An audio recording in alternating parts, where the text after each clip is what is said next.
ಅಣ್ಣ ಈಗಲೂ ಮಾಸ್ಟರ್ ಆನಂದ್ ಅಂತ ಕರಿಬೇಕು. ನಮಸ್ಕಾರ ಕೀರ್ತಿ ಶಂಕರಘಟ್ಟ ಅವರೇ. ಕೀರ್ತಿ ನಮ್ದೊಂದು ಹೆಸರು ಚೇಂಜ್ ಮಾಡೋ ತನಕ ಬಿಡಲ್ಲ, ಡಿಸೈಡ್ ಮಾಡ್ಬಿಡಿ. ಸಿನಿಮಾ ಇಂಡಸ್ಟ್ರಿಯಿಂದ ಸ್ವಲ್ಪ ದೂರ ಬಂದ್ರಣ್ಣ. ಪ್ರಶ್ನೆಗೆ ಪ್ರಶ್ನೆ ಉತ್ತರ ಅಲ್ಲ ಅಂತಾರೆ. ನಾನು ಯಾವ ಥರದ್ದೇನು ಸ್ಟೇಟ್ಮೆಂಟ್ ಕೊಟ್ಟಿಲ್ಲ. ಓಕೆ, ನನ್ನ ನಟನೆ ಮಾಡ್ತಾ ಇಲ್ಲ ಕರೆಕ್ಟ್ ಕರೆಕ್ಟ್. ನಾನು ಹೇಳಿಲ್ಲ. ಒಂದು ಈಗ ನನ್ಗೇನೋ ಬೇರೆ ಬೇಕು ನನಗಷ್ಟೇ. ಆ ಬೇರೆ ನೋಡುವ ದೃಷ್ಟಿಕೋನ ನನ್ನಲ್ಲಿದ್ದಂಗೆ ಆ ಕಡೆನೇ ಯಾರಿಗೋ ಬರಬೇಕದು. ಅದು ಬಂದಿದ್ದಿನ ಮಾಡ್ತೀನಿ. ಸಿಂಪಲ್. ಸಮಾಧಾನ ಸಿಗ್ತದೆ. ಸಮಾಧಾನ ಇಲ್ಲ. ಬರ್ತಾರ ಪಾತ್ರಗಳು ಅಪ್ರೋಚ್ ಮಾಡೋದು ಸಮಾಧಾನ ಸಿಗ್ತಾ ಇಲ್ಲ. ಆನಂದ್ ಮಾಸ್ಟರ್ ಆನಂದ್ ಆಗಕ್ಕೆ ಮುಂಚೆ ಯಾರು, ಎಲ್ಲಿದ್ರಿ, ನಿಮ್ಮ ಅಪ್ಪ ಅಮ್ಮ ಎಲ್ಲಿದ್ರು, ಯಾವ ಊರಲ್ಲಿದ್ರಿ, ಏನು ಮಾಡ್ತಾ ಇದ್ರಿ? ಅಲ್ಲ, ಮಜಾ ಏನು ಗೊತ್ತಾ, ಆನಂದ್ ಮಾಸ್ಟರ್ ಆನಂದ್ ಮುಂಚೆ ಏನು ಅಂತಂದ್ರೆ, ಆನಂದ್ಗೆ ನಾನೇ ಆನಂದ್ ಅಂದ ರಿಯಲೈಸ್ ಆಗೋ ಅಷ್ಟೊತ್ತಿಗೆ ಮಾಸ್ಟರ್ ಆನಂದ್.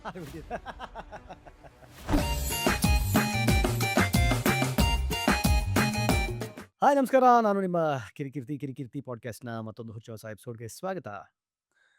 ಇವತ್ತಿನ ನನ್ನ ಎಪಿಸೋಡ್ನಲ್ಲಿ ನಾನು ಇವ್ರನ್ನ ಬಾಲ್ಯದಿಂದ ನೋಡಿದ್ದೀನಿ ಅಂತ ಹೇಳೋಕ್ಕಾಗಲ್ಲ. ಯಾಕಂದರೆ ಅವ್ರು ಇವಾಗ ನನಗಿಂತ ಹೆಂಗಾಗಿ ಕಾಣ್ತಾರೆ. ಸೊ ಬಾಲ್ ನಟನಾಗಿ, ನಿರ್ದೇಶಕನಾಗಿ, ಹೋಸ್ಟ್ ಆಗಿ, ಬೇರೆ ಬೇರೆ ರೂಪಗಳಲ್ಲಿ ಇವತ್ತಿಗೂ ನಮ್ಮನ್ನು ರಂಜಿಸ್ತಾ ಇರುವಂತಹ ಕನ್ನಡದ ಟೆಲಿವಿಷನ್ ಕ್ಷೇತ್ರಕ್ಕೆ ಮತ್ತು ಸಿನಿಮಾ ಕ್ಷೇತ್ರಕ್ಕೆ ಬಹಳ ದೊಡ್ಡ ಕೊಡುಗೆಯನ್ನು ಕೊಟ್ಟಿರುವಂತಹ ನಮ್ಮ ಹೆಮ್ಮೆಯ ನಮ್ಮ ಅಣ್ಣ ನನ್ನ ಜೊತೆಗಿದ್ದಾರೆ. ಆನಂದಣ್ಣ, ಕಾರ್ಯಕ್ರಮಕ್ಕೆ ಸ್ವಾಗತ. ಅಣ್ಣ ಈಗಲೂ ಮಾಸ್ಟರ್ ಆನಂದ್ ಅಂತ ಕರಿಬೇಕು. ನಮಸ್ಕಾರ ಕೀರ್ತಿ ಶಂಕರಘಟ್ಟ ಅವರೇ. ಕೀರ್ತಿ ನಮ್ದೊಂದು ಹೆಸರು ಚೇಂಜ್ ಮಾಡೋ ತನಕ ಬಿಡಲ್ಲ, ಡಿಸೈಡ್ ಮಾಡ್ಬಿಡಿ. ಕೀರ್ತಿ ಶಂಕರಘಟ್ಟ ಅವರೇ, ಸ್ವಾಗತ. ಆ್ಯಂಡ್ ನಿಮ್ಮ ವಾಹಿನಿಯ ಎಲ್ಲ ವೀಕ್ಷಕರಿಗೂ ಹೃದಯಪೂರ್ವಕ ಅಂತ ನಮಸ್ಕಾರಗಳು. ಧನ್ಯವಾದ ಅಣ್ಣ. ಹೋದ ವಾರ ನಿಮ್ದ್ರಲ್ಲಿ ನಾವಿದ್ವಿ, ಇವತ್ತು ನಮ್ದ್ರಲ್ಲಿ ನೀವು. ಹೌದು ಹೌದು. ಹೇಗಿದೆ ಲೈಫ್? Life going on. ನಾನು ಎಲ್ಲರೂ ಕೇಳ್ತಾರೆ, ಅದನ್ನೇ ಹೇಳ್ತಾ ಇರ್ತೀನಿ. It is beautiful. We have to make it look beautiful at least. ಇಲ್ಲ ಅಂತಂದ್ರೆ ಬರೀ ಕಂಪ್ಲೇಂಟ್ಸ್ಗಳೇ ಆಗ್ಬಿಡುತ್ತೆ. ನಾವು ನೋಡಲಿಲ್ಲ ಸರಿಗೆ ಅಂತಂದರೆ ಎವ್ರಿಥಿಂಗ್ ಇಸ್ ಅ ಬ್ಲೆಸ್ಸಿಂಗ್ ಅಂತ ನಾವು ಅದನ್ನ ಬೆಳೆಸ್ಕೊಳ್ಳಿಲ್ಲ ಅಭ್ಯಾಸ ಅಂತಂದರೆ ಎಲ್ಲ ಕಂಪ್ಲೇಂಟ್ ಆಗಿ ಕಾಣಿಸೋಕೆ ಸ್ಟಾರ್ಟ್ ಆಗುತ್ತೆ. ಹಂಗಾಗಿ it is nice actually. Challenges are there, ಅದನ್ನೇ ಹೇಳ್ತೀನಿ, ಚಾಲೆಂಜಸ್ ಅಂತ ಹೇಳ್ತೀನಿ ಅಷ್ಟೇ. ಇರಲೇಬೇಕು. ರೆಸಿಸ್ಟೆನ್ಸ್, ಸಣ್ಣ ಪುಟ್ಟ ಹರ್ಡಲ್ಸ್ 100% ದಾಟಿ ಎಲ್ಲ ಚೆನ್ನಾಗೇ ಹೋಗ್ತಾ ಇದೆ. ಅಬ್ಸಲ್ಯೂಟ್. ಸಿನಿಮಾ ಇಂಡಸ್ಟ್ರಿಯಿಂದ ಸ್ವಲ್ಪ ದೂರ ಬಂದ್ರಣ್ಣ. ನನಗೆ ಏನು ಗೊತ್ತಾ, ನನ್ನ ಪ್ರಶ್ನೆಗೆ ಪ್ರಶ್ನೆ ಉತ್ತರ ಅಲ್ಲ ಅಂತಾರೆ. ಬಟ್ ನಾನು ಸುಮ್ಮನೆ ನಿನ್ನ ಕೇಳ್ತೀನಿ, ಜನರಲ್ ಆಗಿ ನಾನು ಕೇಳ್ತೀನಿ. ನಾನು ಯಾವ ಥರದ್ದೇನು ಸ್ಟೇಟ್ಮೆಂಟ್ ಕೊಟ್ಟಿಲ್ಲ. ಓಕೆ, ನನ್ನ ನಟನೆ ಮಾಡ್ತಾ ಇಲ್ಲ ಕರೆಕ್ಟ್ ಕರೆಕ್ಟ್. ನಾನು ಹೇಳಿಲ್ಲ. ಒಂದು first point number 1. Point number 2, ನನ್ನ ಶೂಸಲ್ಲಿ ನೀನು ನಿಂತ್ಕೊಂಡ್ರೆ ಕೀರ್ತಿ, ನೀನು ಮಾಸ್ಟರ್ ಆನಂದ್ ಅಂತ ಈಗ ಲೆಕ್ಕ ತೊಗೊಂಡ್ರೆ ಏನು ಪಾತ್ರ ಮಾಡೋಕ್ಕೆ ಇಷ್ಟಪಡ್ತೀನಿ ನೀನು? ಸುಮ್ಮನೆ ನಾನು ನಿನ್ನ ಕೇಳ್ತೀನಿ, ಇವಾಗ ಬರ್ತಾ ಇರೋ ಸಿನಿಮಾ ಶೈಲಿ ಅಥವಾ ನಿನ್ನ ಹೆಂಗೆ ಎಲ್ಲಿ ಕಾಸ್ಟ್ ಮಾಡ್ಬೇಕು ನಿನ್ನ ಅಂತ ನೀನು ನನಗೆ ಹೇಳಿ ಇವಾಗ. Correct correct. ಅಲ್ಲ, ಯಾವ ಹೀರೋಗಳು ಫ್ರೆಂಡ್ ಆಗ್ತೀಯ ನೀನು? ಓಕೆನಾ, ಸರಿ. ಯಾಕೆ ಫ್ರೆಂಡ್ ಮಾಡ್ಬೋದಲ್ಲ? ಹೌದು, ಪ್ರಶ್ನೆ. ಅಫ್ಕೋರ್ಸ್. ಸರಿ, ಕಾಮಿಡಿ ಎಷ್ಟು ಮಾಡ್ತೀಯಪ್ಪ? ಕರೆಕ್ಟ್, ಸ್ಯಾಚುರೇಷನ್ ಇದೆ ಅಲ್ವಾ? ಅದಕ್ಕೆ ಸ್ಯಾಚುರೇಷನ್ ಅನ್ನೋ ಒಂದು ಉತ್ತರ ಇದೆ. ಮತ್ತು ಹಂಗಾರೆ ಏನು ಮಾಡ್ಬೋದು ಪಾತ್ರ? ನಿನಗೆ ಪಾತ್ರ ತಾನು ಯಾರು ಕೊಡಬೇಕು? ಯಾರು ನಿನ್ನ ಬಗ್ಗೆ ಥಿಂಕ್ ಮಾಡ್ತಾರೋ, ಯಾರು ಬರೀತಾರೋ ಅವರು ಅದನ್ನು ಕೊಡಬೇಕು. ಕರೆಕ್ಟ್. ಗೊತ್ತಿಲ್ಲ ನಂಗೆ, ಆ ಥರ ಥಿಂಕ್ ಮಾಡ್ತಾ ಇಲ್ವೋ ಏನೋ, ನನಗೆ ಅರ್ಥ ಆಗ್ತಾ ಇಲ್ಲ, ಅಂದರೆ ಗೊತ್ತಿಲ್ಲ ನನಗೆ. ಸೊ ಹಾಗಾಗಿ ನಾನು ದೂರ ಉಳಿದಿದ್ದೀನಿ ಅಂತಲ್ಲ, ಬಂದಿದೆ ಅಥವಾ ಈ ಥರದ್ದು ಬರ್ತಾ ಇವೆ. ತಿರ್ಗಾ ಅದು ನನ್ನ ಹಳೆಯ ಪ್ಯಾಟ್ರನ್ ಆಯ್ತದು. 2000 ಇಸ್ವಿಯಿಂದನೇ ನಾವು ಅದಕ್ಕೆ ಚೇಂಜ್ ಆಗಿದ್ದಾಯ್ತು. ಯಾವಾಗ ಚಿತ್ರ, ಫ್ರೆಂಡ್ಸ್, Correct, correct. ಪಾಂಚಾಲಿ, ದೇವರವರನ್ನು ಕೊಟ್ರೆ, ಪ್ರೀತಿಗಾಗಿ ಪ್ರೀತಿಸಲೇಬೇಕು, ಬ್ಯಾಚ್. ಎಷ್ಟು ಸಿನಿಮಾ ನಾನು ಹೇಳ್ತಾ ಇರೋದು. ಆಫ್ಟರ್ 17-18 ಇಯರ್ಸ್ ಅಂತ ನನ್ನ ಏಜ್ಗೆ ಬಂದ್ಮೇಲಿಂದನು 30-35 ಸಿನಿಮಾ ಆಯ್ತು ಆ ಥರ. ಅದು ಒಂದು ತಕ್ಕ ಮಟ್ಟಿಗೆಲ್ಲ ನೋಡಾಯಿತು. ಈಗ ನನ್ಗೇನೋ ಬೇರೆ ಬೇಕು ನನಗಷ್ಟೇ. ಆ ಬೇರೆ ನೋಡುವ ದೃಷ್ಟಿಕೋನ ನನ್ನಲ್ಲಿದ್ದಂಗೆ ಆ ಕಡೆನೇ ಯಾರಿಗೋ ಬರಬೇಕದು. ಅದು ಬಂದಿದ್ದಿನ ಮಾಡ್ತೀನೇನೋ, ಸಿಂಪಲ್. ಆ ಒಂದು ಪ್ರಕಾರದಲ್ಲಿ ಆ್ಯಕ್ಟಿಂಗ್ ಅನ್ನೋ ಪ್ರಕಾರ, ಈ ಚಿತ್ರದಿಂದ ದೂರ ಉಳಿಯೋಕೆ ಆ್ಯಕ್ಟಿಂಗೇ ಮಾಡಬೇಕಾ ಅಂತೇನಿಲ್ಲ. Correct. ಡೈರೆಕ್ಷನ್ ಮಾಡು. ಡೈರೆಕ್ಷನ್ ನೋಡು, ಜಾಣನಿಗೆ ಮಾತಿನ ಪೆಟ್ಟು, ಕೋಣನಿಗೆ ಒತ್ತೆ ಪೆಟ್ಟು ಅಂತ. ಇಲ್ಲಿ ಜಾಣನಿಗೆ ಅರ್ಥ ಆಗಕ್ಕೆ ಒಂದು ಸಿನಿಮಾ ಸಾಕು, ಸರಿ ತಪ್ಪುಗಳು. ಸರ್ವೈವಲ್ಗೆ ನಾನು ಸಿನಿಮಾ ಮಾಡಬೇಕು ಅಂತಿಲ್ಲ. ಸರ್ವೈವಲ್ಗೆ ನನಗೆ ಬೇರೆ ಬೇರೆ ಇದೆ, ಕಾರ್ಡ್ಸ್ ಇದೆ, ಸೋರ್ಸಸ್ ಇದೆ. ಮೂರು ಮಾಡಿ ನಾನು ಶೋ ಅಂತ ಇಡ್ತೀನಿ. ನಾನು ಶೋ ಆಗುತ್ತೆ ನಮ್ಮ ಆಟ. ಸಿನಿಮಾನೇ ಮಾಡಬೇಕು ಅಂತ ನನಗೊಂದು ಆಸೆ ಇದೆ, ಅದೊಂದು ಫ್ಲೇವರ್ ಇದೆ. ಕರೆಕ್ಟ್. ಇದಕ್ಕೆ ಮನಸ್ಥಿತಿಗೆ ಬರಲಿಲ್ಲ ಅಂತಂದ್ರೆ ಇದು ನಮಸ್ಕಾರ ಆಗಲ್ಲ, ಒಂದು ಕೈಯಲ್ಲಿ ಹಿಂಗಾಗುತ್ತೆ. ಕರೆಕ್ಟ್. ದಟ್ಸ್ ವಾಟ್ ಹ್ಯಾಪನಿಂಗ್ ಅಷ್ಟೇ, ಬೇರೆ ಇನ್ನೇನು. ನಾನು ಅದಕ್ಕೆ ಹೇಳ್ತೀನಿ, ನಾನು ಯಾರು ಸಿನಿಮಾ ಮಾಡ್ತೀನಿ ನನಗೆ ಯಾವ ಪಾತ್ರ ಮಾಡ್ಬೇಕು ನೀವು ಹೇಳಿ ಅಂತೀನಿ ನಾನು. ಎಲ್ಲಿ ಫಿಟ್ ಮಾಡ್ತೀರಾ ನಾನು? ಎಲ್ಲಿ ಫಿಟ್ ಮಾಡ್ತೀರಾ ನೋಡಿ. ಪೋಷಕ ಪಾತ್ರಗಳು 100% ಸಾಧ್ಯ ಇದೆ. ನಾನು ಹಂಗಂತ ಏನು ಹೀರೋನೇ ಕೊಡ್ಬೇಕು ನೀವು ಅಂತ ಕೂತಿಲ್ಲ ನಾನಿಲ್ಲಿ. ಪೋಷಕ ಪಾತ್ರದಲ್ಲಿ ಏನು ಮಾಡಬಹುದು, ಎತ್ತ ಅನ್ನೋದ್ರ ಬಗ್ಗೆ ಸ್ವಲ್ಪ ಫೈನ್ ಟ್ಯೂನಿಂಗ್ ಮಾಡಬೇಕು. ನೆಗೆಟಿವ್ ಮಾಡ್ಬೋದಾ? ಮಾಡ್ಬೋದು. 100% ಐ ಮೂವ್. ನಿಮ್ಗೆ ನೋಡೋಕೆ ಆ ಥರ ಆಗ್ತಿದ್ಯಾ, ತಗೋತೀರಾ ಹಂಗೆ? ತಗೊಂತೀರಾ ಹಂಗೆ. ಸರಿ, ಜನ ತಗೊಂತಾರ ಸೆಕೆಂಡ್ರಿ. ಕರೆಕ್ಟ್. ನೀವು ಯಾರು ಒಬ್ರು ಥಿಂಕ್ Approach, ಮಾಡ್ಬೇಕು, approach. ಅಪ್ರೋಚ್ ಮಾಡ್ಬೇಕಲ್ಲ ಆ ಥರ. ಒಂದು ನೆಗೆಟಿವ್ ಶೇಡ್ ಕ್ಯಾರೆಕ್ಟರ್ ಇದೆ ಸರ್ ಈ ಪಿಕ್ಚರ್, ಕೊನೆವರೆಗೂ ನೀವು ಅಂತಾನೆ ಗೊತ್ತಲ್ಲ ಸರ್, ಇದು ನೀವು ಇಂಪ್ರೆಸ್ ಆಗ್ಬೇಕಲ್ವ ಕತೆ. ಕರೆಕ್ಟ್. ಅಟ್ಲೀಸ್ಟ್ ಅದನ್ನ ಚಾಯ್ಸ್ ಮಾಡುವ ಹಂತಕ್ಕಾರ ನಾನು ಬೆಳೆದಿನಪ್ಪ ಇಂಡಸ್ಟ್ರಿಲಿ ಅಂತೀನಿ ನಾನು. ಅಷ್ಟು ನನ್ನ ಫ್ರೀಡಮ್ ಇದೆ, ಬಂದಿದ್ದೆಲ್ಲ ಮಾಡ್ಬೇಕು ನೀವು ಅಂದ್ರೆ ನಾನು ಹಿಂಗಪ್ಪ, ನಾನು ಕೊಡ್ತಿದ್ದೀನಿ ಮಾಡ್ಬೇಕು ಅನ್ನೋ ಥರ ಇದೆ. ಆ ಥರನೂ ಅಲ್ವಲ್ಲ. ಏನೋ ದೇವ್ರ ತಕ್ಕ ಮಟ್ಟಿಗೆ ಕೊಟ್ಟಿದ್ದಾನೆ, ನಾನು ಅಟ್ಲೀಸ್ಟ್ ಚಾಯ್ಸ್ ಮಾಡೋ ಥರ. ಸೊ ನೀವು ಎಲ್ಲದಕ್ಕೂ ನನಗೆ ಗೊತ್ತಿಲ್ಲ ಅದು ಯಾವ ಥರ ಪಾತ್ರವೋ ಏನೋ, ನನಗೆ ಯಾವ ಏಜ್ ಸೆಗ್ಮೆಂಟಲ್ಲಿ ಇದೀನ ನಾನು, ನನಗೆ ಒಂದೊಂದ್ಸಲಿ ಅರ್ಥ ಆಗಲ್ಲ. ಮಲಯಾಳಂ ಫಿಲಮ್ ನೋಡ್ದ ಅನ್ಸುತ್ತೆ ನನಗೆ, ಆ ಮಲಯಾಳಂ ಸಿನಿಮಾ Correct, ಕುತ್ಕೊಂಡು ಎಲ್ಲಾ ಪಾತ್ರ ನಾನು ಮಾಡ್ಬೋದಲ್ಲ ಇಲ್ಲಿ ಅನ್ಸ್ತಾ ಇರತ್ತೆ ನನಗೆ. ಹೌದು. ಮಲಯಾಳಂ ಸಿನಿಮಾ ಒಂದು ನೋಡ್ಬಿಟ್ರೆ ನೀನು, ಹೌದೌದು. ಅದ್ರಲ್ಲಿ ಬರುವ ಎಲ್ಲಾ ಪಾತ್ರನೂ ನಾನು ಮಾಡ್ಬೋದು ಅಂತ ನನಗೆ ಅನ್ಸುತ್ತೆ. ಆ ಥರ ಸ್ಕ್ರಿಪ್ಟ್ ಇಲ್ಲಿ ಬಂದಿಲ್ಲ, ನಾನೇನ್ ಮಾಡ್ಲಿ? ನಿಜ. ಥಿಂಗ್ ಏನು ಹೇಳಕ್ಕಾಗಲ್ಲ, ಯಾರನ್ನ ಬ್ಲೇಮ್ ಮಾಡೋದು ಅದು. ಬಟ್ ಬ್ಲೇಮ್ ಗೇಮ್ ಆಗ್ಬಿಡುತ್ತೆ. But you are not happy. I am not happy in the sense ಏನಾಗುತ್ತೆ ಅಂದ್ರೆ, ಎಕ್ಸಾಕ್ಟ್ಲಿ ಹ್ಯಾಪಿ ಅನ್ನೋ ಪದ, I am not satisfied. Okay. ಸಮಾಧಾನ ಸಿಗ್ತದೆ. ಸಮಾಧಾನ ಇಲ್ಲ. ಬರ್ತಾರೋ ಪಾತ್ರಗಳು ಅಪ್ರೋಚ್ ಮಾಡೋದು ಸಮಾಧಾನ ಸಿಗ್ತಾ ಇಲ್ಲ. ನಾಕೆ ಹೆಸರಲ್ಲಿ ಹಿಂಗೆ ಆಮೇಲೆ ಕಟ್ಟಾದ್ಮೇಲೆ ಹೇಳ್ತೀನಿ, ಸಿನಿಮಾ ರೀಸೆಂಟ್ ಆಗಿ ಬಂದಿರೋ ಎಲ್ಲ ಇದೆ, ದೊಡ್ಡ ದೊಡ್ಡ ಪ್ರೊಡಕ್ಷನ್, ದೊಡ್ಡ ಹೀರೋನೇ ಎಲ್ಲ ಇತ್ತು. ಆಮೇಲೆ ಇಲ್ಲಿ ತಿರ್ಗಾ ಇಲ್ಲ ಹಳೆ ಫಾರ್ಮೆಟ್ ಅಲ್ಲಿ ಇದಾರೆ ನಮ್ಮವ್ರು. ಇನ್ನ ಕೆಲವೊಂದಿಲ್ಲ ಕತೆ ಕೇಳಬಾರ್ದು, ಹಾ. ಪಾತ್ರ ಕೇಳಬಾರ್ದು, ಬಂದ್ ಮಾಡ್ಬೇಕಷ್ಟೇ. ಬಂದ್ ಮಾಡ್ಬೇಕಷ್ಟೇ. ಯಾಕೆ ಅವ್ರ ಜೊತೆ ಮಾಡ್ತಾ ಇದ್ದೀರಾ ಅಂದ್ಮೇಲೆ ನೀವು ಕತೆ ಹೆಂಗ್ ಕೇಳ್ತೀರಾ, ಪಾತ್ರ ಹೆಂಗ್ ಕೇಳ್ತೀರಾ? ಏನೋ ಇರುತ್ತೆ. ಆಮೇಲೆ ಇಂಪ್ರೊವೈಸೇಷನ್ ಏನೋ ಆಗ್ಬಿಡುತ್ತೆ. ಹೆಂಗೋ ಆಗ್ಬಿಡುತ್ತೆ ಇಂಪ್ರೊವೈಸೇಷನ್, ಏನಾಗುತ್ತೆ? ಅದರ ಒಂದು ನಮಗೆ ದಾರಿನೇ ಇಲ್ಲ ಅಂತಂದ್ರೆ ನೀನು ಹೆಂಗಣ್ಣ ಆ ಮನಸ್ಥಿತಿಯಲ್ಲಿ ಹೆಂಗ್ ಸಿನಿಮಾ ಮಾಡಕ್ಕೆ? ನಾ ಹೆಂಗ್ ಮಾಡಕ್ಕೆ? ಸೊ ಇವೆಲ್ಲವೂ ಸ್ವಲ್ಪ ನನಗೆ ಒಂದು ಬ್ಯಾಕ್ ಸೀಟ್ ಕೊಟ್ಟಿರ್ತಕ್ಕಂಥದ್ದು as for cinema is concern. TV ಅಂತ ಬಂದಾಗ್ಲೂ ನನಗೇನಾಗ್ತದೆ ಅಂತಂದ್ರೆ, ನನಗೆ ಫ್ರೆಶ್ ಕತೆಗಳು ಮಾಡಬೇಕು, ಸ್ವಂತ ಕತೆಗಳು ಮಾಡಬೇಕು ಅನ್ನೋ ಆಸೆ. ಸೀರಿಯಲ್ಸ್ ಬಟ್ ಅಲ್ಲೋ ಅದೃಷ್ಟವೋ ದುರಾದೃಷ್ಟವಶಾತ್ ಎಲ್ಲವೂ ಅವ್ರಿಗೆ ವರ್ಕ್ ಆಗ್ತಿದೆ ಬೇರೆ ಲ್ಯಾಂಗ್ವೇಜ್ ಅಲ್ಲಿ ಅಂದ್ರೆ, ಅದು ನಂಗೆ ಯಥಾವತ್ತು ರೀಮೇಕ್ ಮಾಡಕ್ ಹೇಳ್ತಾರೆ. ಸರಿ, ರೀಮೇಕ್ ಅಲ್ಲೂ ನಮ್ದೇನೋ ನಾವು ಅಳವಡಿಸ್ಕೊಳ್ಳೋಣ ಅಂದ್ರೆ ಅದಕ್ಕೂ ಅಷ್ಟೊಂದಾಗಿ ಫ್ರೀಡಮ್ ಇರೋದಿಲ್ಲ. ಯಾಕಂದ್ರೆ ಅವ್ರಿಗೆ ಯಾವ್ದಕ್ಕೆ ಇಟ್ಟಾಯ್ತದ ಅಂತ ಚಾನ್ಸ್ ತಗೊಳಕ್ ಅವ್ರು ರೆಡಿ ಇರಲ್ಲ. ಕರೆಕ್ಟ್. ಅಲ್ಲ, ಆ ಮನೇಲಿ ಒಂದು ಅತ್ತೆ ಇದ್ರೆ ಈ ಮನೆ ಅದೇ ತರದ ಒಂದು ಅತ್ತೆ ಇರಬೇಕು. ಅವ್ರಿಗೆ ಇಲ್ಲಿಂದ ಒಂದು ಬಿಳಿ ಕೂದಲಿಂಗ್ ಹೋಗಿದ್ರೆ, Correct. ಈ ನಾರ್ತ್ ಇಂಡಿಯನ್ ಕರೆಕ್ಟ್. ಇಲ್ಲೂ ಅತ್ತೆಗೆ ಹಿಂಗೆ ಹೋಗ್ಬೇಕಂತ, ಅಗಲ ಬಿಂದಿ ಇರ್ಬೇಕು ಅವ್ರಿಗೆ. ಎಷ್ಟಾಗಲ್ಲ ಬಿಂದಿ ಇರಬೇಕು, ರೇಷ್ಮೆ ಸೀರೆ ಉಟ್ಕೊಂಡು ಅವ್ಳು ಮಲಗಬೇಕು. ಆಮೇಲೆ ಫುಲ್ ಜ್ಯುವೆಲ್ಸ್ ಎಲ್ಲ ಫುಲ್ ಇರ್ಬೇಕು ಬೆಳಗ್ಗೆ ಎದ್ದಾಗ. ಎಲ್ಲೋ ಒಂದ್ ಕಡೆ ನಾನು ಅವ್ರನ್ನೂ ಅದನ್ನ ತಪ್ಪು ಅನ್ನಲ್ಲ, ಎಲ್ಲೋ ಒಂದ್ ಕಡೆ ಟೈಮ್ ಸ್ಪೆಂಟ್ ಅಂತ ಮಿನಿಟ್ ಟು ಮಿನಿಟ್ ಗ್ರಾಫ್ ಅಂತ ಬರುತ್ತೆ. ಕರೆಕ್ಟ್. ಜನಗಳಿಗೆ ಗೊತ್ತಿರಲ್ಲ. ಆ ಮಿನಿಟ್ ಟು ಮಿನಿಟ್ ಗ್ರಾಫ್ ಅಲ್ಲಿ ಈ ಪಾತ್ರಗಳು ಬಂದಾಗ ಅಲ್ಲಿ ಹಿಂದಿಲಿ ಅದು ವರ್ಕ್ ಆಗಿರುತ್ತೆ. ಹ್ಮ್. ಸೊ ಅದೇ ಸಿದ್ಧಾಂತ ನಮ್ಮ ಮೇಲೆ ಹೇರ್ತಾರೆ. ಇವ್ರದ್ದು ತಪ್ಪಲ್ಲ. ಅಲ್ಲ ಕರೆಕ್ಟ್. ಬಟ್ ಇದು ಇನ್ನೊಂದು ಹೆಂಗೆ ಅಂದ್ರೆ ಪರಿಸ್ಥಿತಿ ಒಂಥರ ಇದು ಒಂಥರ it's a ಇಲ್ಲ, paradox. ನಾನು ಅದನ್ನ ಹೇಳ್ತೀವಿ, ಮಿನಿಟ್ ಟು ಮಿನಿಟ್ ಹೇಳಿದ್ರಲ್ಲ, ಈ ಏನು ಬಾರ್ಕ್ ರಿಪೋರ್ಟ್ ಅಥವಾ ಟೈಮ್ ರಿಪೋರ್ಟ್ ಅಂತ ನಾವು ಕರಿತೀವಿ, ನಾನು ಯಾವಾಗಲೂ ಅದಕ್ಕೆ ಅದು ಸೈಂಟಿಫಿಕ್ ಅಲ್ಲ ಅಂತ ಮಾತಾಡ್ತೀನಿ. ಯಾಕೆಂತಂದ್ರೆ ಈಗ ಅವ್ರು ಮಿನಿಟ್ ಟು ಮಿನಿಟಲ್ಲಿ ಹೇಳ್ತಾರೆ ಅಂತ, ಆ ಪಾತ್ರ ಬಂದಾಗ ಪೀಕ್ ಆಗಿರುತ್ತೆ ಅಂತ. ನೀವು ಕಂಡಂತೆ ಯಾವುದಾದ್ರೂ ಸೀರಿಯಲ್ ಪಾತ್ರಗಳು ಈ ಪಾತ್ರ ಬಂತು ಅನ್ನುವ ಕಾರಣಕ್ಕೆ ಬಂದು ಟಿವಿ ಆನ್ ಮಾಡೋದು ಎಲ್ಲಾದ್ರೂ ನೋಡಿದ್ದೀರಾ? Practically More or less. ಅದನ್ನೇ ಹೇಳೋದು, ಸೈಂಟಿಫಿಕ್ ಅಲ್ಲ. But end of the day ನಿಂತಿರೋದು ಬಿಸ್ನೆಸ್ ನಿಂತಿರೋದು ಅದ್ರ ಮೇಲೆ ಹಂಗೆ ನಡಿಬೇಕು. ಓಕೆ. ಸೊ ಇದೆಲ್ಲವೂ ಆದಾಗ ನನಗೆ ಭಗವಂತ ಅದಕ್ಕೆ ಏನ್ ಮಾಡ್ತಾನೆ ಅಂತಂದ್ರೆ, ಕಾಲಕ್ರಮೇಣ ಏನೋ ಒಂದು ಅಪ್ಗ್ರೇಡೇಷನ್ ಮಾಡ್ತಾನೆ. ಇಲ್ಲ ಅಂದ್ರೆ ಆ ಇದಕ್ಕೆ ಸೇರೋಂಥವ್ರೆಲ್ಲ ಎಲ್ಲೋಗ್ಬೇಕು? ಎಲ್ಲರ ಅಪ್ಪ ಅವನು, ಕರೆಕ್ಟ್. ಎಲ್ಲರಿಗೂ ಸರ್ವಿಸ್ ಪ್ರೊವೈಡರ್ ಅವನು. ಕರೆಕ್ಟ್. ಆ ಸರ್ವಿಸ್ ಪ್ರೊವೈಡರ್ ಏನ್ ಮಾಡ್ತಾನೆ, ಅವ್ನು ನೆಕ್ಸ್ಟ್ ಕಾರ್ಡ್ನ ಪ್ಲೇ ಮಾಡ್ತಾನೆ. ಅವ್ನು ಮಾಡಿದ್ದೆ ನೆಕ್ಸ್ಟ್ ಸೋಷಿಯಲ್ ಮೀಡಿಯಾ ಡಿಜಿಟಲ್ ತಂದು ಬಿಸಾಕ್ದ. ಈಗ ನಿನ್ನ ವ್ಯಾಪ್ತಿ, ನೀನೇನ್ ಆಟ ಆಡ್ತೀಯ ಅಷ್ಟೇ. ನೀನು ಅಷ್ಟೆಲ್ಲ ಹೇಳ್ತಿದ್ಯಾ, ನೀನೇನ್ ಕೂಗಾಡ್ತೀವಿ, ನೀನೇನ್ ಕಿರ್ಚಾಡ್ತೀವಿ, ನೀನೇ ಬಾಸ್. ನೀನೇ ಬಾಸ್.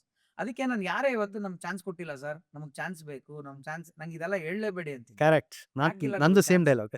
ಯಾಕಿಲ್ಲ? ನಿನ್ನ ಹತ್ರ ಟ್ಯಾಲೆಂಟ್ ಇದ್ರೆ, ಕಂಟೆಂಟ್ ಇದ್ರೆ, ಮೊಬೈಲ್ ಇದ್ರೆ ಮೊಬೈಲ್ ಇದ್ರೆ, ನೀನು ಮೊಬೈಲ್ ಇವತ್ತೇ ಎಂತ ಮೊಬೈಲ್ ಇದ್ರೆ ಒಂದು ಇನ್ಸ್ಟಾಗ್ರಾಮು ಒಂದು ಯೂಟ್ಯೂಬ್ ಮಾಡೋಷ್ಟು ನಿಮ್ಗೆ ಇಲ್ಲ. ಆರ್ಟಿಸ್ಟ್ ಅಷ್ಟೇ ಮುಗಿದ, ಇನ್ಫ್ಲುಯೆನ್ಸರ್ ಆರ್ಟಿಸ್ಟ್ ಎಲ್ಲ ಆಸ್ಕಿಂಗ್ ಸಮಥಿಂಗ್ ಇನ್ ಪ್ಯಾಲೆಟ್ ಅಷ್ಟೇನೆ.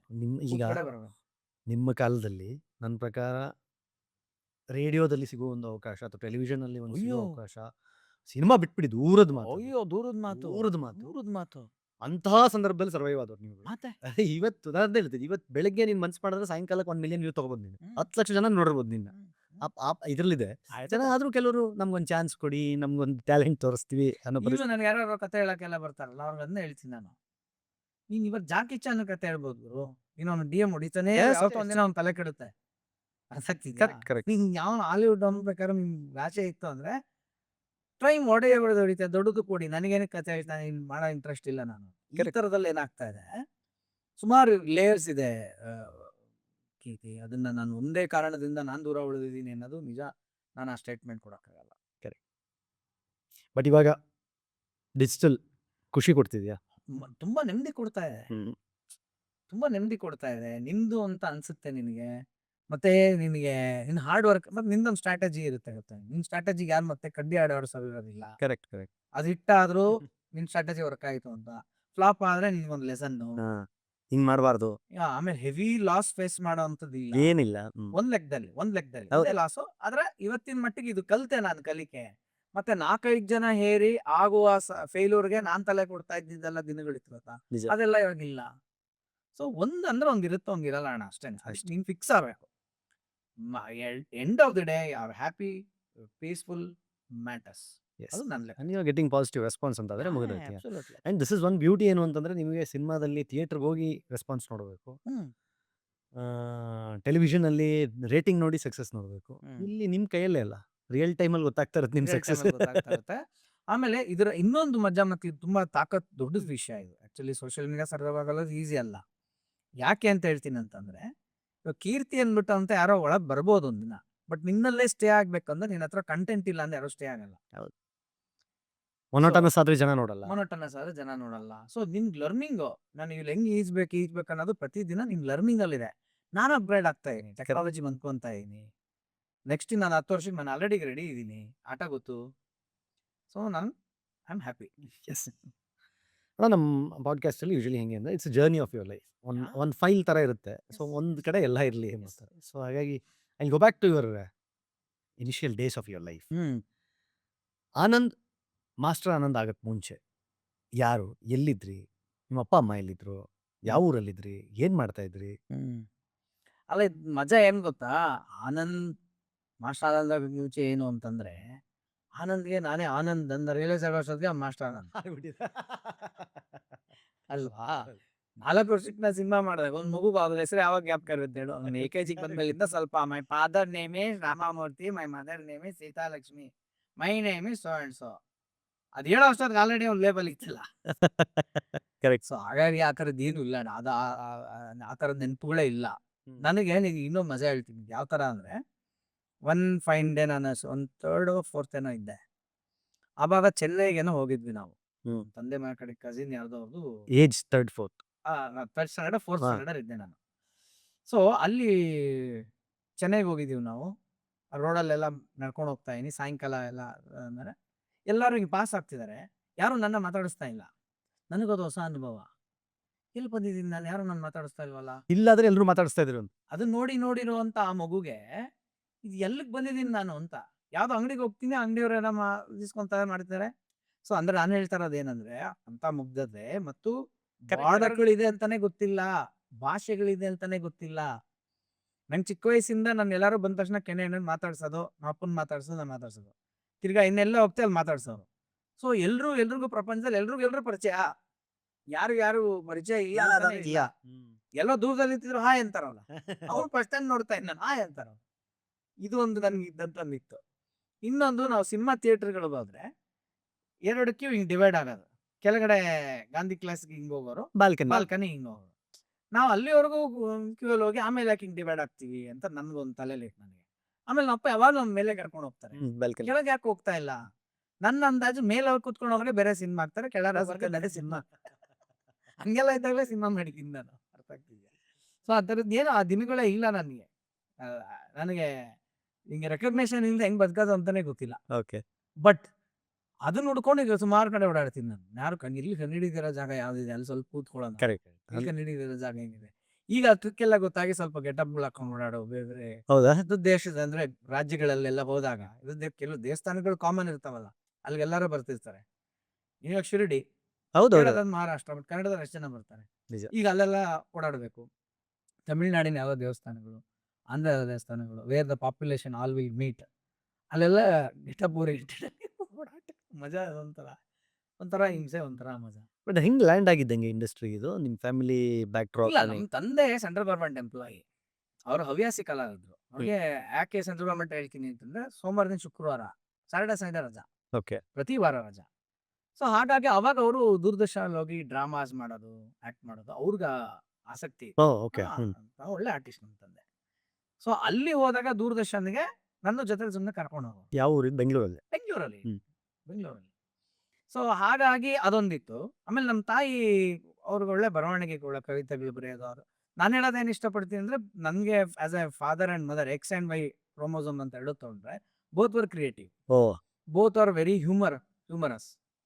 ತುಂಬಾ ತಮಾಷೆ, ಕಾಮಿಡಿ ಮಾತಾಡ್ತಕ್ಕಂಥದ್ದು. ಆ ಫ್ಲೇವರ್ ನನ್ನಲ್ಲಿ ಇವತ್ತೇನೇ ಇದ್ರೂನು, ಅದಿಬ್ರಿಂದಾನೇ ಬಂದಿರತಕ್ಕಂಥ ಕೊಡುಗೆ ಅದು. ಸೊ ಹಾಗಾಗಿ ಅದು ಬಹುಶಃ ಬಂತೋ ಏನೋ.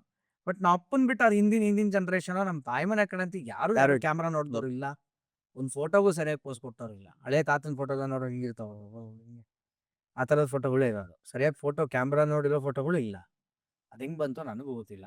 ಸೊ ಆ ದೂರದರ್ಶನ್ ಲಿಂಕ್ ಇಂದ ನಾನು ಫಸ್ಟ್ ಆಕ್ಚುಲಿ ನಾನು ಡೆಬ್ಯೂ ಮಾಡಿದ್ದು ದೂರದರ್ಶನಲ್ಲಿ. ಓಹ್! ಸಿನಿಮಾ ದೂರದರ್ಶನ್ ನಾಟಕಗಳು. ಎಷ್ಟು ಏಜ್ ಅವಾಗ? ಅವಾಗ ನೀನ್ ಕಿಂದರ ಜೋಗಿಗಿನ್ನ ಮುಂಚೆ ಅಂತ ಅನ್ಕೋ. ಕಿಂದರ ಜೋಗಿನೇ 89, ನಾನು 84 ಬಾರ್ನ್. 88 ಅಲ್ಲಿ ಮಾಡಿದ್ದೆ ನಾನು. 4 ವರ್ಷ ನಂಗೆ ಅದೇ ಹೇಳ್ತಾ ಇರೋದು. ಅಂದ್ರೆ ಅವಾಗ ದೂರದರ್ಶನಲ್ಲಿ ಹೆಂಗಿತ್ತು ಅಂತಂದ್ರೆ, ಮಲ್ಟಿ ಕ್ಯಾಮ್ರಾ ಸೆಟಪ್ ಎಲ್ಲಾ ಕಡೆ ಇರೋವು. ಹ್ಮ್. ಅಷ್ಟು ಒಂದು ಆಂಗಲ್ ಅಲ್ಲಿ 180 ಗೊತ್ತಾಯ್ತು. ಡಿಗ್ರೀಸ್ ಅಲ್ಲಿ ಮೂವ್ಮೆಂಟ್, ಹ್ಮ್. ಎಲ್ಲಾ ಕಡೆ ಕ್ಯಾಮ್ರಾ ಇರುತ್ತೆ. ಎಲ್ಲೋ ಒಂದ್ ಕಡೆ ಕಟ್ ಆದ್ರೆ ಮೊದ್ಲಿಂದ ಮಾಡ್ಬೇಕು. Continuity break. ಕಂಟಿನ್ಯೂಟಿ ಇಲ್ಲ ನೀನು. ಅದೇ ಅಲ್ಲಿಂದ ಇದ್ ಮಾಡ್ಕೊಳ್ಳೋಣ ಅನ್ನೋ ತರ ಸೀನ್ ಇಲ್ಲ. ಸೊ ಪ್ರಾಕ್ಟೀಸ್ ಅಷ್ಟ್ ಸತಿ ಮಾಡೋರು. ಸೊ ಅವಾಗ ನಂಗೆ ಚಿಕ್ಕ ಪಾತ್ರಗಳು, ಏನು ಅದ್ಭುತ ಡೈಲಾಗ್ ಅದೆಲ್ಲ ಇಲ್ಲ. ನಮ್ಮಪ್ಪ ಎಲ್ಲ ದೊಡ್ಡ ಲೆಂತ್ ಡೈಲಾಗ್ಗಳು. ಸಾಮ್ರಾಟ ಅಶೋಕ, ಅವ್ನು ಕಳಿಂಗ ಬ್ಯಾಟಲ್ ಆದ್ಮೇಲೆ ಎಲ್ಲ ಬಿದ್ದಿರ್ತಾರೆ, ಸತ್ತಿರ್ತಾರೆ. ಅಲ್ಲಿ ಅಳೋ ಪೇರೆಂಟ್ಸ್ ಗಳೆಲ್ಲ ಇರ್ತಾರೆ. ಅಲ್ಲಿ ವೃದ್ಧ ಒಬ್ಬ ಬರ್ತಾನೆ, ನನ್ನ ಮಗ ಸತ್ತೋದ ಯುದ್ಧದಲ್ಲಿ ಅವ್ನು ಶಾಪ ಹಾಕ್ತಾನೆ ಅಶೋಕನಿಗೆ. ಅವನಿಗೂ ಒಂದು ರಿಲೈಸ್ ಆಗುತ್ತೆ. ಆ ಪಾತ್ರ ನಮ್ಮಪ್ಪ. ಸೊ ಇದೆಲ್ಲ ನಡೀತಾ ಇರ್ಬೇಕು. ನಾವೆಲ್ಲ ಊರಿನ ಬಿದ್ದಿರವು, ಗೆದ್ದಳವು, ಈ ತರ. ಆಮೇಲೆ ನಮ್ಮ ತಾಯಿ ಅವ್ರಿಗೂ ಒಂದು ಕೊಟ್ಟಿದ್ರು ಪಾತ್ರ, ತುತ್ತಿಗೊಂದು ಕತೆ ಅಂತ ಒಂದು ಸೀರೀಸ್ ಬರೋದು ಅವಾಗ. ಮೈ ಮದರ್ ಇಷ್ಟು sit and tell the story. ಹಾ. ಅದಕ್ಕೆ ಸಂಬಂಧಪಟ್ಟಂತ ಡ್ರಾಯಿಂಗ್ಸ್ಗಳು ಹಾಕೋರು ದೂರದರ್ಶನ ಆಗ್ಲೇನೆ. ಸೊ ಆ ಸ್ಟೋರಿ ಹೇಳೋವಾಗ ಒಂದಷ್ಟು ಮಕ್ಳು ಕೂತ್ಕೋಬೇಕಲ್ಲಿ, ತುತ್ತಿಗೊಂದು ಕತೆ ಅಂತ. ಆವಾಗ ಹಿಡಿದು ಅವನ್ನ ಫೋಕಸ್ ಮಾಡ್ರು, ಅವ್ನ ಎಕ್ಸ್ಪ್ರೆಷನ್ಗಳು ನೋಡ್ರೆ ಹೆಂಗ್ ಕೊಡ್ತಾ ಇರ್ತಾನೆ, ಕ್ಯಾಮ್ರಾ ಹಂಗೋಗಿ ಅಂತ ಹಂಗೆ ಕವರ್ ಮಾಡೋರು ಅಂತ. ನನ್ ಕ್ಯಾಮ್ರಾ ಬರುತ್ತಾಳೆ ಅದು ಗೊತ್ತಿಲ್ವಲ್ಲ. ಸುಮ್ಮನೆ ನಿಂಪಾಡಿಗೆ ನೀವೇನ? ನನಗೆ ಭಾರ್ಗವ ಸರ್, ನಾನು ಹೇಳ್ತಾ ಇರೋದು ಕಿಂದರ ಜೋಗಿ, ಶಿವಶಂಕರ್ ಮುತ್ತಿನ ಹಾರ, ಆಲ್ಮೋಸ್ಟ್ 2 ಒಟ್ಟೊಟ್ಟಿಗೆ ಆದಂಥ ಸಿನಿಮಾಗಳು. ಯಾವುದು ಶಿವಶಂಕರ್ ಮುತ್ತಿನ ಹಾರ. ಸೊ ಅವಾಗೆಲ್ಲ ನನಗೆ ಶೂಟಿಂಗ್ ಸ್ಪಾಟಲ್ಲಿ ಹೆಸರು ಅಂಡೇರಾಮ ಅಂತ. ಹ್ಮ್. ಭಾರ್ಗವ ಸರ್ ಇರ್ತಾ ಇದ್ದು ನನಗೆ ಸರ್, ಹಣ್ಣು ತೋರಿಸ್ತೀನಿ ಅಂತ ಏಯ್ ಮುಖ ತೋರಿಸು, ಹಣ್ಣು ತೋರಿಸ್ತಿಲ್ಲ, ಅಂಡೇರಾಮ ಅಂತ ಕರೆಯೋದು.